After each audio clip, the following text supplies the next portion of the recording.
Welcome back guys. स्वागत है आपका मॉडर्न 24x7 पे। अभी इससे पहले हमने यूनिट फर्स्ट कराई थी। अब यूनिट सेकंड है BD 106E सामाजिक विज्ञान शिक्षण फर्स्ट इतिहास एवं नागरिक शास्त्र के OMR क्वेश्चन करा रहे हैं दोस्तों। यूनिट सेकंड है इतिहास एवं नागरिक शास्त्र शिक्षण के लक्ष्य एवं उद्देश्य। तो चलते हैं क्वेश्चन नंबर 1। निम्नांकित में शिक्षण अधिगम प्रबंधन प्रत्यय के प्रवर्तक हैं तो हैं आई के डेवीज। ऑप्शन सा होगा।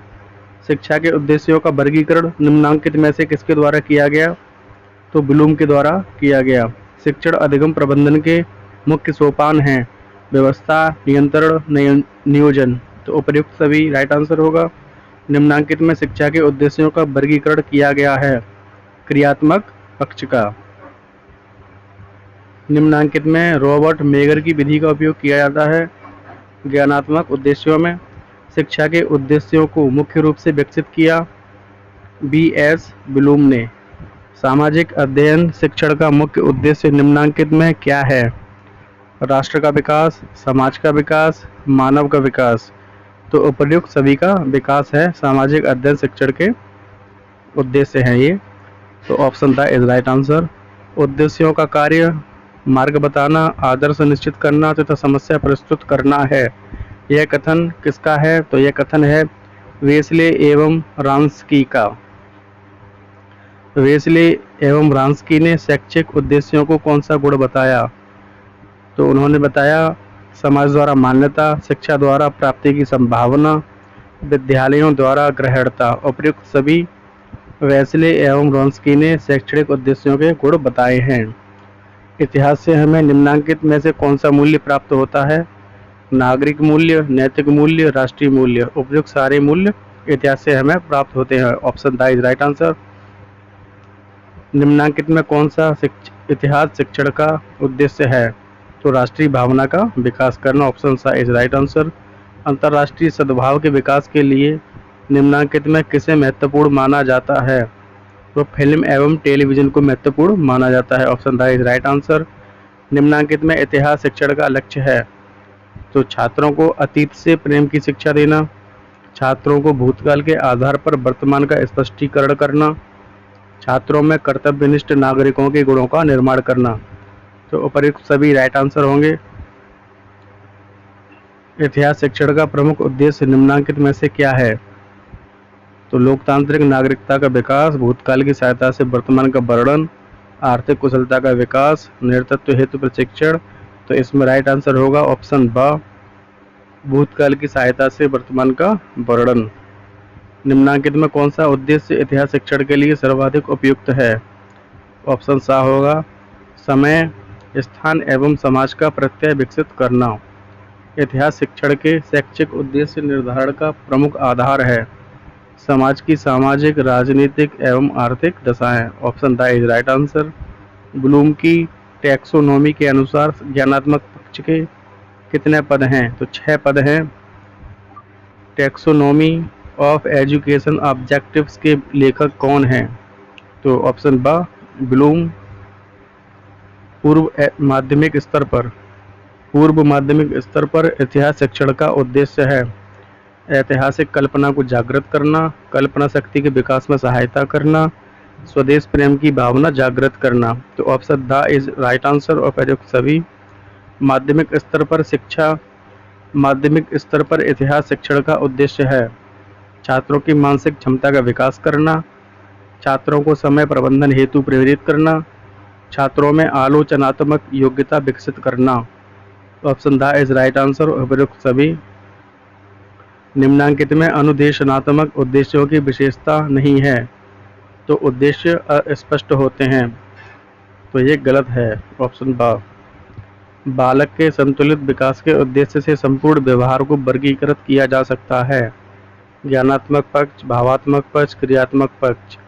उपर्युक्त सभी राइट आंसर होगा। ऑप्शन द, नागरिक शास्त्र शिक्षण का उद्देश्य है आदर्श नागरिक, आदर्श नेतृत्व, राष्ट्र प्रेम। उपर्युक्त सभी राइट आंसर। निम्नांकित में नागरिक शास्त्र के शिक्षण का उद्देश्य नहीं है। संकुचित दृष्टिकोण विकसित करना, तो पहला ही इसका राइट आंसर होगा ऑप्शन आ। निम्नांकित में माध्यमिक स्तर पर नागरिक शास्त्र शिक्षण का उद्देश्य है उत्सुकता, कल्पना शक्ति तथा स्मरण शक्ति इत्यादि क्षमताओं का विकास करना, सामाजिक ज्ञान को व्यवस्थित एवं संगठित करना, प्राकृतिक वातावरण तथा मानव जीवन के बारे में समझना। तो उपर्युक्त सभी राइट आंसर हैं ऑप्शन था। अर्थ ग्रहण करने की क्षमता अर्थात बोध में निम्नांकित में से क्या सम्मिलित नहीं है? तो विशिष्टताओं का ज्ञान सम्मिलित नहीं है। निम्नांकित में क्या अनुक्रिया का स्तर है? अनुक्रिया सहमति, अनुक्रिया करने हेतु इच्छा होना, अनुक्रिया करने में संतुष्टि होना। तो ऑप्शन द उपर्युक्त सभी राइट आंसर। उद्दीपन के निम्नांकित में कितने स्तर होते हैं? तो 2 स्तर होते हैं। सिम्पकन ने क्रियात्मक पक्ष के 5 स्तरों का उल्लेख कब किया था? तो 1969 में किया था। निम्नांकित में शिक्षण उद्देश्यों को व्यावहारिक रूप से लिखने की विधि है रॉबर्ट मेगर उपागम, रॉबर्ट मिलर उपागम, ICM उपागम। तो उपर्युक्त सभी उपागम इसका राइट आंसर होगा ऑप्शन था।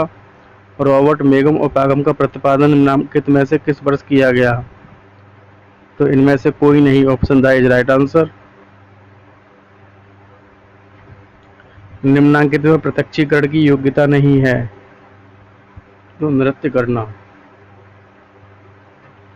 पाठ्यक्रम में वे सभी क्रियाएं सम्मिलित हैं जिनका हम शिक्षा के उद्देश्यों की प्राप्ति हेतु विद्यालय में उपयोग करते हैं। यह कथन किसका है? तो यह कथन है मुनरो का।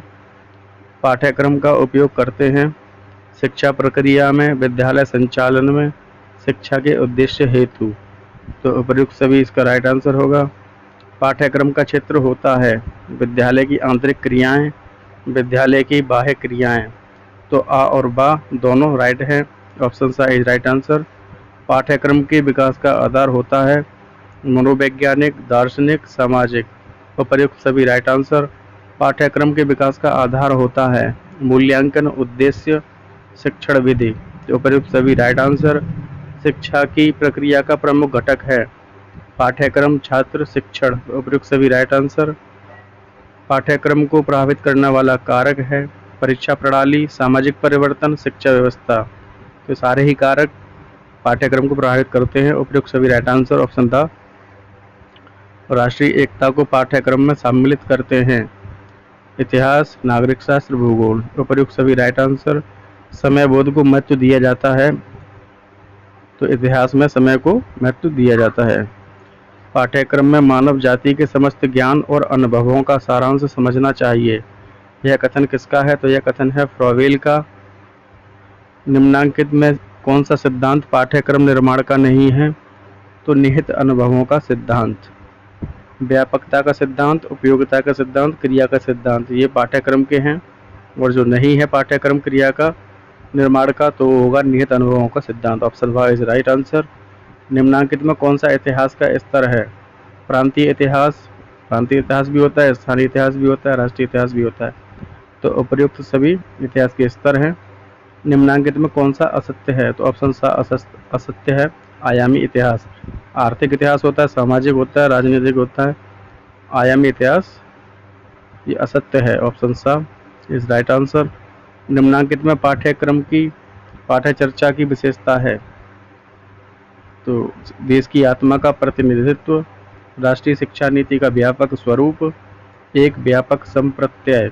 तो उपर्युक्त सभी right answer, option the is right answer. शिक्षा के प्रमुख अंग हैं? तो शिक्षक, विद्यार्थी, पाठ्य चर्चा शिक्षा के प्रमुख अंग हैं। निम्नांकित में पाठ्यक्रम का उद्देश्य नहीं है? शिक्षा के निर्धारित लक्ष्यों की अनदेखी करना। पहला ही इसका सही आंसर होगा, ऑप्शन आ। निम्नांकित में पाठ्यक्रम की आवश्यकता एवं महत्व का बिंदु है? शैक्षिक उद्देश्यों की प्राप्ति, शिक्षण सामग्री का निर्धारण, पाठ्य पुस्तकों की रचना का आधार। तो उपर्युक्त सभी राइट आंसर। निम्नांकित में पाठ्यचर्या को प्रभावित करने वाला कारक नहीं है? तो शिक्षक की हठ धर्मिता। पाठ्य सामग्री का प्रमुख स्रोत है आवश्यकताएं, पोषित मूल्य और लोकमत। उपर्युक्त सभी पाठ्य सामग्री के प्रमुख स्रोत हैं। शैक्षिक संस्था नेशनल एजुकेशन एसोसिएशन, NEA इसकी शॉर्ट फॉर्म होगी। N for national, E for education, A for association. NEA ये अमेरिका से संबंधित है। ऑप्शन सा इज राइट आंसर। निम्नांकित में पाठ्य सामग्री चयन की समस्या है। वर्तमान एवं भविष्य की आवश्यकताएं, व्यक्तिगत भिन्नताएं, लोकतांत्रिक नागरिकता का विकास एवं उसकी आवश्यकता। उपर्युक्त सभी समस्याएं हैं पाठ्य सामग्री चयन की। Option the is right answer. Stanley Nisbet द्वारा प्रतिपादित शिक्षण उद्देश्यों को 2 वर्गों में कुल कितने उद्देश्य निर्धारित किए गए? तो 12। Option the is right answer. पाठ्य सामग्री के चयन के लिए व्हीलर द्वारा प्रस्तावित मानदंड को विभक्त किया है। मुख्य मानदंड और गौड़ मानदंड। आ और बा दोनों राइट आंसर होंगे। पाठ्य सामग्री का निर्माण करते समय निम्नांकित में से किस सिद्धांत का प्रयोग किया जा सकता है? उपयोगिता का सिद्धांत, बाल केंद्रीयता का सिद्धांत, सहसंबंध का सिद्धांत। उपयुक्त सभी राइट आंसर। यूएसए के शिक्षा विभाग का विभागीय अंग है विद्यालय और समाज। Option the is right answer. Kindergarten शिक्षा प्रणाली में शिक्षक का स्थान है पथ प्रदर्शक का। स्कूल पाठ्यक्रम में जनसंख्या शिक्षा सम्मिलित करने का लाभ यह है कि इससे छात्रों को जनसंख्या विस्फोट के कारण उपजी समस्याओं से अवगत कराया जा सकेगा। इससे छात्र आगे अपने परिवार को सुखी बना सकेंगे। इससे छात्र जनसंख्या नियंत्रण की गतिविधियों के विषय में जानेंगे। तो ऑप्शन सा इज राइट आंसर होगा। इससे छात्र जनसंख्या नियंत्रण की विधियों के विषय में जानेंगे। सामाजिक अध्ययन की पाठ्य वस्तु में निम्नांकित में से किसे महत्व देते हैं? नागरिकता का विकास, धर्म एवं संस्कृति का विकास, चारित्रिक विकास। तो उपयुक्त सभी राइट आंसर होगा। Option the. इतिहास की मुख्य पाठ्य वस्तु है अतीत की घटनाएं, समयबोध सामग्री, सामाजिक विकास। ये सभी इतिहास की मुख्य पाठ्य वस्तु हैं। उपयुक्त सभी राइट आंसर। नागरिक शास्त्र की मुख्य पाठ्य वस्तु होती है मूल्यों का विकास, आर्थिक अधिकार, कर्तव्य का बोध, राष्ट्रीयता की भावना। उपयुक्त सभी राइट आंसर। मनोविज्ञान पर आधारित पाठ्यक्रम को कहते हैं बाल केंद्रित। योजना विधि के प्रवर्तक हैं किलपैट्रिक। योजना विधि का प्रयोग करते हैं एकीकृत पाठ्यक्रम में योजना विधि का प्रयोग करते हैं एकीकृत पाठ्यक्रम में। मूल पाठ्यक्रम में महत्व देते हैं सामान्य सामाजिक जीवन को, विशिष्ट सामाजिक जीवन को। ऑप्शन सा आ व दोनों राइट आंसर। एकीकृत पाठ्यक्रम का विकास हुआ अमेरिका में। एकीकृत पाठ्यक्रम का विकास हुआ। निम्नांकित में किसने अनुभव केंद्रित पाठ्यक्रम का विकास किया? तो जॉन ड्यूवी ने। NCERT द्वारा माध्यमिक स्तर पर पाठ्यक्रम में महत्वपूर्ण स्थान दिया गया है समझ, समायोजन तथा संरक्षण, प्रोजेक्ट, सामूहिक क्रियाकलाप। तो उपयुक्त सभी राइट आंसर होंगे। तो दोस्तों दोनों यूनिट फिनिश हो गई हैं, 3 यूनिट और रहेंगी दोस्तों। कल, परसों और उसके बाद यानी 3 दिन में आपका ये सामाजिक विषय फर्स्ट इतिहास एवं नागरिक शास्त्र कंप्लीट हो जाएगा। उसके बाद विज्ञान का मॉडल पेपर स्टार्ट करेंगे। अगर आप चैनल पर नए हो दोस्तों तो चैनल को सब्सक्राइब कर लीजिए ताकि आपको आने वाली नोटिफिकेशन मिल सके। चलिए चलते, bye, good night, take care.